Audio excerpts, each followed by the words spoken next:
All right, now we're back with the program. It's Gerald Glassford coming right back at you here at the Pop Culture Cosmos. I'm so excited because I get to go ahead and relive some of my early adulthood. I know when anybody talks to these guys, it's like, oh yeah, I get to relive my childhood. I get to relive my childhood. But with me, it's since I'm old, it's early adulthood. But still, it was a fun time indeed in the early 90s with the battle going on between Nintendo and Sega.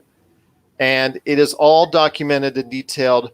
First off, the amazing book that came out, Console Wars. And if you haven't read the book yet, I highly suggest it. It's Console Wars, Sega, Nintendo, and the Battle That Defined a Generation. It's, written by Blake J. Harris. It's available today on various formats, including Amazon that you're seeing right there on Facebook Live. Also, as well, it's available at Barnes & Noble. You can get it today. It's really a great read. The forewords there by Seth, Rogen, and Evan Goldberg. And you know what? They liked it so much, they helped these guys out as far as making a documentary that's now available on CBS All-Access. And I highly, highly suggest that you go ahead and check it out today. I saw it last week. Marcus de la Garza saw it last week. We were both extremely impressed with it. I highly recommend it. It is Console Wars on CBS All-Access. And I have the directors and also the author of Console Wars. That's Blake Harris. And, of course, his fellow director on the project, Jonah Tulis. Did I say Tulis right? You did indeed. Okay, sweet. Pat up myself on the back. I'll put you a real pat on the back because no one ever says it right the first time. Well, I've been trying. I'm very impressed. Okay, well, I'm trying here. It's Jonah Tulis. These guys are the directors behind the great documentary Console Wars at CBS All Access. So you got to go ahead and check it out today. CBS All Access. They get the free trial, buy, subscribe, whatever you have to do, catch this documentary today on CBS All Access. And guys, it's great to have you on the program once again. Thank you for having us. Well, thank you so much. Blake, I want to start with you because obviously this emanates from the outstanding book and the reception that it got over the years. I told you before we went on the program that one of my other co-hosts, Josh Peterson, who does the Monday show with me, he turned me on to this book. He said, hey, because he loves the Genesis. He loves that era of time, that console generation.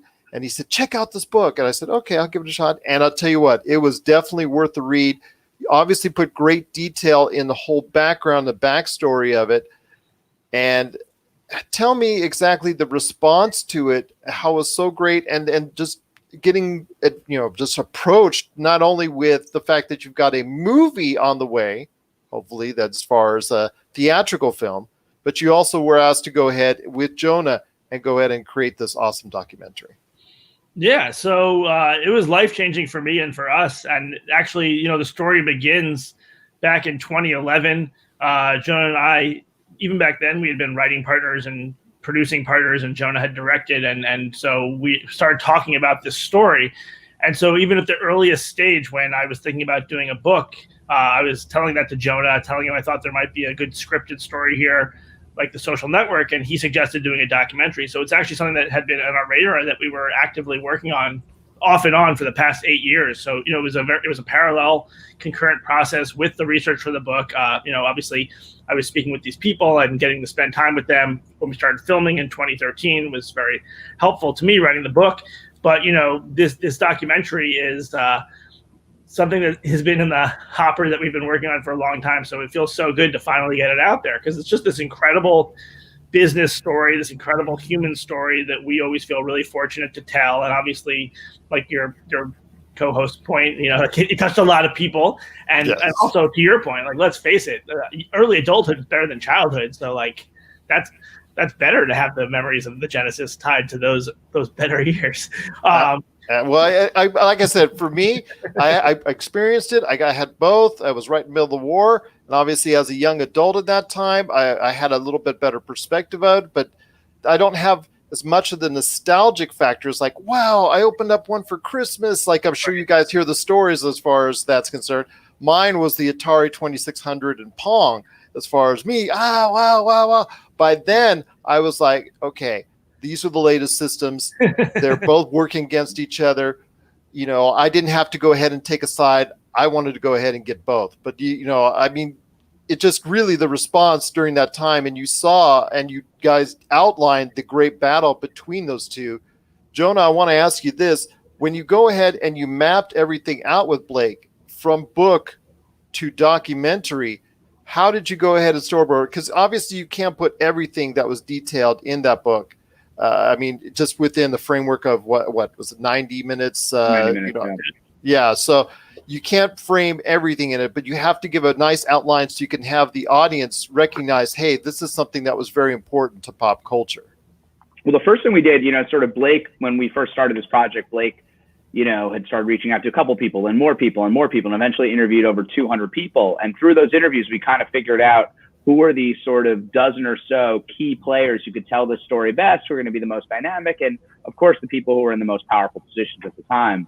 So once we kind of isolated those people and we're like, these are the people we feel like should tell the story. And again, we ended up having to cut some because there was even too many. We wanted to make sure every single character kind of really had a place in this, and it wasn't just like a one-off line. And, we didn't have a narrator. These were the characters telling their own story, no outsiders or no experts.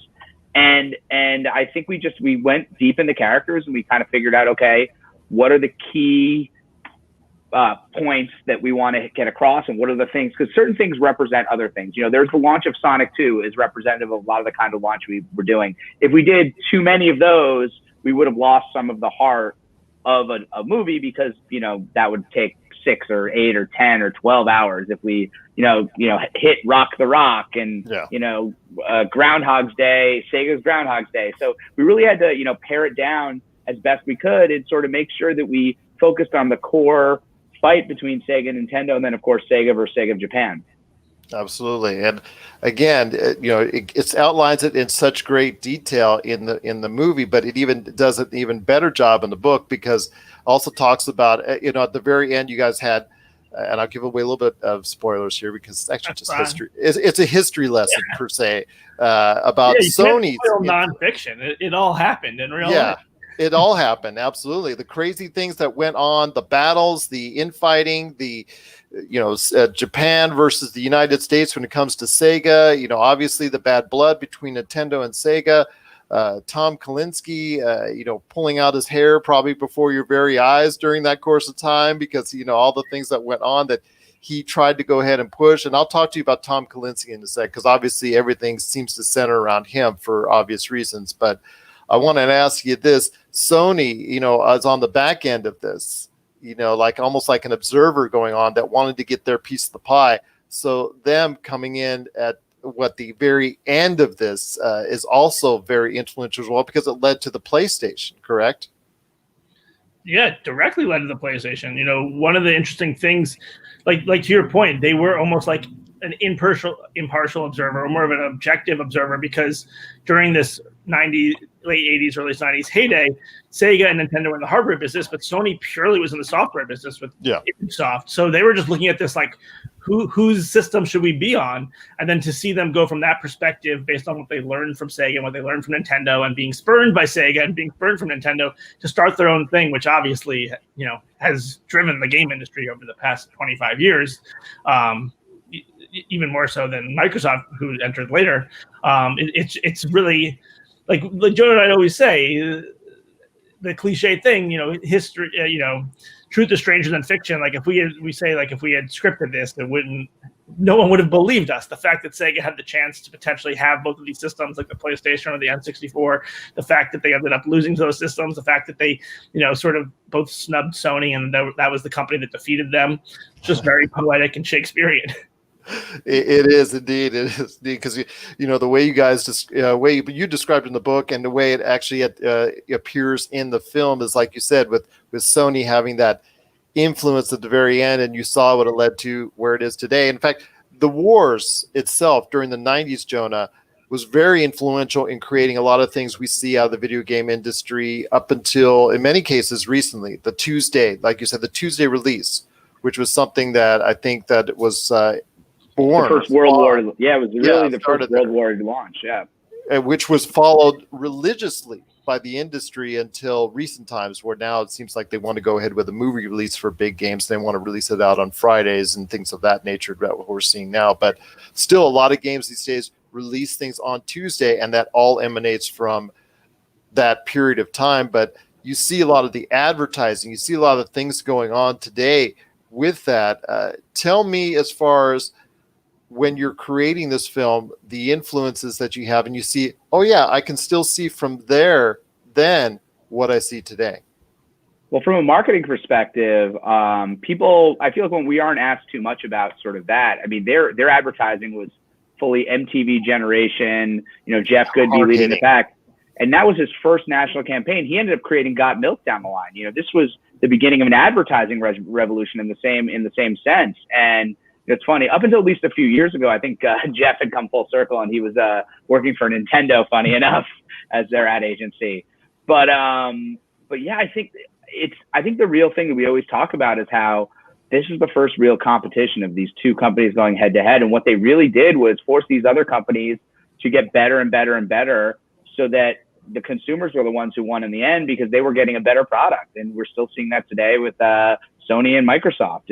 They're pushing each other to make the best things possible for their audience.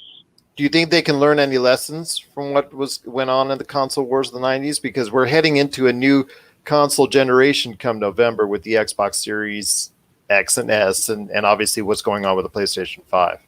Well, I think it was a much different kind of console war. I think that, for Sega and Nintendo, for Sega, it was like a band of misfits. And, if they didn't succeed, the company was going to go bust. Whereas you have Sony and Microsoft, who are huge corporations. And Nintendo, let's not leave them out. Oh, Nintendo, yeah. Well, it's funny. We kind of keep them in a separate bracket. We think of that. They're still doing their own thing, and they've kind of followed their path. Again, they've strayed along the way. They've done the Play It Loud campaign. They've strayed a few things along the way, but they're still focused in doing what they want to do and making the games they want, and they're still successful at it. But I do think the separate console war is really Xbox versus PlayStation. You never hear about Nintendo really in that console war, and people are so passionate about it. It's sort of, Nintendo's its own thing. It's always going to be around, and it's always going to do what it does, and it does best.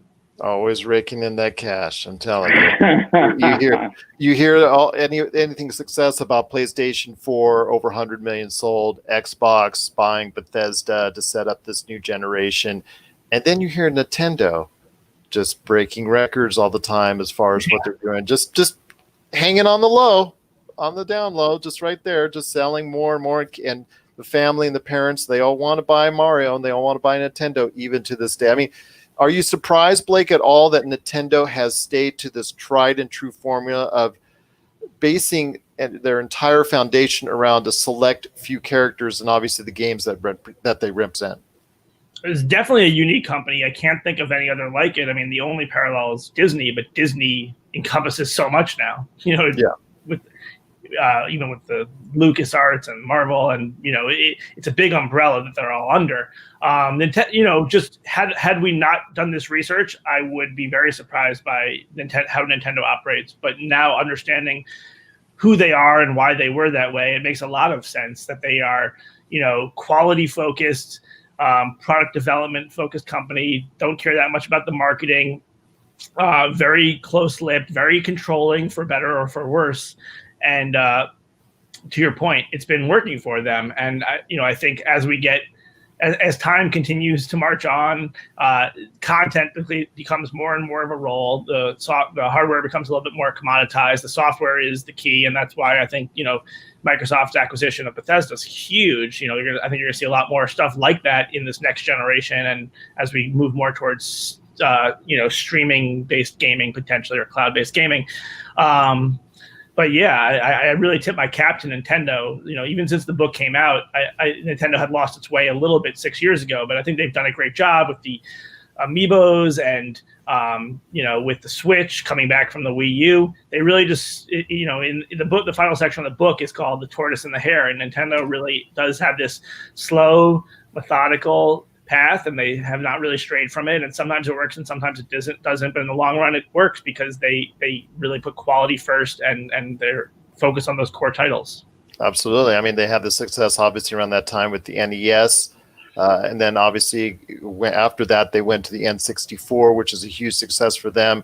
Then GameCube, not so much, but then obviously it emanated into the Wii. Not so much on the Wii U, like you said, and then right back into the Switch again. So they've hit highs and lows, but like you said, they've stayed to that tried and true formula that has seemingly worked for them or will work for them, at least in one console generation or the other. Yeah, and I also tip my cap to them for being innovative. Like when we think about a tortoise and a tortoise versus hare sort of style battle, you think that the tortoise is much more conservative, and Nintendo is fiscally and all that. But the Wii with the motion controllers was a huge innovation. That was a big risk. Even the Wii U, which was problematic for several reasons. Rest in peace. And like they were at least trying something different, a sort of tablet-esque console, and then now you see a much more of a handheld, like a dual home console handheld Switch. So it's really impressive how much innovation they bring into their products when we think of them as more of a conservative company. I want to ask you this quick, Jonah, when it comes to the 90s, as far as the console wars being sort of a, if somebody were to go back in time and take a look at the 90s and take a look at the console wars as being maybe exemplary of that, or an example of that period of time in the 90s, I see it very competition heavy during that period of time as far as the 90s, whether it was sports with, like I was watching ESPN 30 for 30 the other day with Sosa versus McGuire with a home run battle, in pro wrestling, when it comes to WCW and WWF, where it's similar to what we saw with Sega and Nintendo. They had a share of the lead for a period of time. Do you see, or when you look back and all the work and what you created, when you guys were going ahead and creating the movie and whatnot, and obviously taking the great work from your book, Blake, do you see it more as an example of the 90s as a whole? I do. I think, the 90s was a special time. Beyond the nostalgia, this was really before cell phones were really prevalent. It was before the internet really kind of took hold. It was us going to our friends playing video games. It was, watching wrestling on TV, like you were saying, or watching, McGuire versus Sosa. So these events became even bigger because there were less distractions around. But at the same time, the 90s was such a special time. Like we even the archival footage was one of the things in the film that really, made us excited, because we kind of wanted to create a time capsule of that time. You see Hulk Hogan, Vanna White sort of appearing in this. You see Paul Rudd when he was a kid in a commercial. You see all these moments, and it brings you back to that time. And I do think, from a competition standpoint, I do think it's because there was more ability to focus on these competitions, because these were the big events of the time. This was Sega, Nintendo. This was what kids did. They did that, or they tried to rush home to watch the TV shows that they like to watch, but sometimes they'd miss them because they couldn't get home in time. Sega, Nintendo was a battle that stood out because of this. And some of the great work that you guys covered in with Tom Kalinske being at the head of all this, running Sega of America during that period of time at its heyday. This is not by far and away his greatest success. That's something you guys get across, is he was part of so many different campaigns with Barbie and so much more. He seemed to have, I don't want to say he had the Midas touch per se, but my gosh, everything he seemed to be working on seemed to do extremely well. Isn't that right, Blake? Yeah, it might not be his greatest success because he's had so many good ones, but I would say it's his most unlikely. And it was something. I'm glad it resonated, because we really wanted to get that across, because he is just an incredible guy, sort of a role model to us in certain ways, and somebody who we were surprised was just not as well known as he should be. And then also because we would, challenge ourselves when thinking about the movie and thinking about the book. Let's be clear, Tom Kalinske did not have anything to do with the programming of Sonic. He didn't actually make the games. So to give him credit for running the business and being the CEO of Sega America, we want to make sure that he's not just a beneficiary of good timing. And like all success stories, that is part of it. But the fact that, like you said, he sort of had this Midas touch from the 60s with the Flintstones True Multivitamins, the 70s with Barbie, the 80s with He-Man Master of the Universe. Lightning doesn't just continually strike around this guy by accident. There's something more to this guy. And, what a great protagonist for us to be able to follow, and to see the story through his fish out of water eyes as we learn the game industry through him. And absolutely his bad. Oh, go ahead, Jonah. No, I was just going to say that I think that people sort of really love the idea of the game creators and the Miyamotos of the world, for Nintendo. But you forget that, when you have 5% of the market, Nintendo is 95% of the market, you need that Tom Kalinske to come in there and run down to Walmart and paint the town blue and make sure that, they can get into stores. You forget that these are the guys who really, lit a fire to get Sonic out there and to sort of make it a thing in the United States.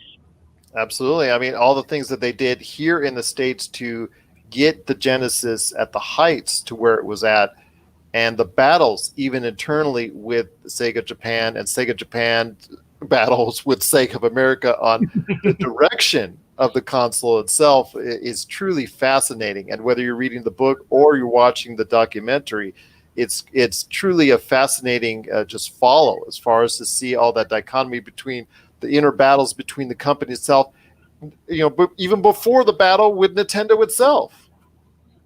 Yeah, I mean, it's almost like Jonah and I playing devil's advocate would ask ourselves, like, well, what would Sega have been like without Tom Kalinske? And you almost have the perfect control variable, Sega of Japan.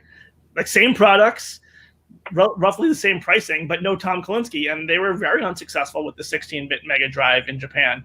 And to your point, one of the more fascinating aspects and one of the more compelling aspects of the story is that, that nominally it's a battle between Sega and Nintendo, and that's what we all remember, and that's what drove the business. But what actually led to Sega's downfall was this other battle, this internal civil war between Sega of America and Sega of Japan. And, there's a lot of lessons to be learned there, and also a lot of frustrations for those of us who loved Sega and would have loved to see them continue to be very successful. Absolutely. And it's just spawned out into an awesome documentary and, of course, a truly incredible book. But before we head on out, I got to ask you one last question. The foreword on your book, and obviously the executive producers of your movie, are Seth Rogen and Evan Goldberg, who, needless to say, are having a little bit of success right now on some certain projects, the boys, and some other things that they're doing. But obviously, your documentary right now is their newest success. And they also wrote a foreword for your book as well, so they can go ahead, and anybody out there wants to go ahead and read that, they can go ahead again. As people watching on Facebook Live, right there on Amazon, Console Wars. But they executive produced your movie. How big of an influence? How much of a assistance do they have? I mean, I worked in Hollywood briefly, so I understand as far as what executive producers do, what they don't do, how much time they spend. They're usually got a lot of projects in the thing, so I know that can be a little bit daunting task for them. But how great was it to work with them, and how much assistance did they provide in both the book and the film? Well, I mean, a lot. Yeah, I mean, we, up until the studio got involved, they were financing the doc out of their own pockets. So that they were very involved early on. They've always been incredibly supportive, and they're working with us now and turning it into a television series as well, a narrative television series. And it's great working with them. Point Grey and James Weaver and Josh Fagan, all really great team over there. And you've seen what they've done over the past few years. They've got at least 3 shows on air right now, which is incredible. And hopefully this will be the next one. Absolutely. I'm looking forward to it when it finally does hit as a television series. I wonder who you will cast as Tom Kalinske, and obviously the cast and crew over at Sega Japan. Obviously the whole dichotomy of who's working at Nintendo at that period of time. Who you've got all the key players. It's going to be very interesting who you cast indeed, and I'm definitely going to be looking forward to it. Again, I have Blake Harris and Jonah Tulis of Console Wars. You got to check it out today. The awesome documentary. I highly recommend it. It's available right now on CBS All-Access. Get it now. Don't wait till CBS All-Access becomes Paramount Plus. Just watch it now. Watch it now. And then after that, if you want more of a deep dive, you got to go ahead and grab the book from Barnes & Noble or Amazon. I'm showing you the book right now. It's Console Wars, Sega, Nintendo, and the Battle That Defined a Generation. It's available right now. Audio, paperback, hardcover, whatever you want to do, whatever your flavor is, just go ahead and read that book because it's a great deep dive. The documentary is great in of itself. Guys, I truly appreciate it. I feel like staying at a Comfort Inn right now. I don't know why, but I'm just going to go ahead and think about that, going and maybe checking in here a little bit. But guys, it's been okay, there's a reason why, but you have to watch the film. But I will tell you this, it's been such an honor to speak to both of you guys. I'm hoping to get you back on, hopefully when the TV series comes about, and see what we can do to set things up there. But I wish you guys, thank you. I wish you guys continued success with all your projects, and I look forward to speaking to you both right here at the Pop Culture Cosmos.